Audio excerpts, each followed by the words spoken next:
Friends ये हमारे साथ यूसुफ साहब मौजूद है, पहले इनसे पूछते हैं फिर आपको बताते हैं। इनका टोकन नंबर है 1562 अपना 4 इनका टोकन नंबर है। अस्सलाम वालेकुम जी। जनाब की नाम अपना जी? यूसुफ मसीह। यूसुफ मसीह साहब, सब तो पहले अपना इलाका दसो, किहड़े इलाके दे हो? साहिवाल अनानमा सिक्सार जी। साहिवाल अनानमा 6R। सिक्सार जी। ਇਹ ਕੋਈ ਪਿੰਡ ਦੱਸਦੇ ਪਏ ਕਲੋਨੀ ਆ? ਪਿੰਡ ਆ ਜੀ ਅਨਾनमा ਸਿक्सार। ਅਨਾनमा 6R ਪਿੰਡ ਆ। ਹਾਂਜੀ ਨਾ।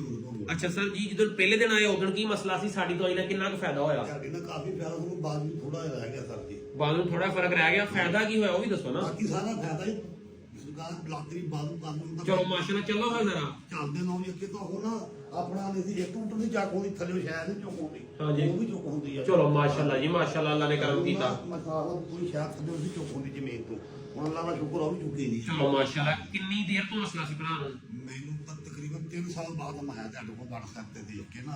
ਜੀ। 3 ਸਾਲ ਬਾਅਦ 3 ਸਾਲ ਬਾਅਦ ਆਇਆ ਤੁਹਾਡੇ ਕੋਲ। ਚਲੋ ਮਾਸ਼ਾਅੱਲਾ, ਸ਼ਿਫਾ ਅੱਲਾ ਪਾਕ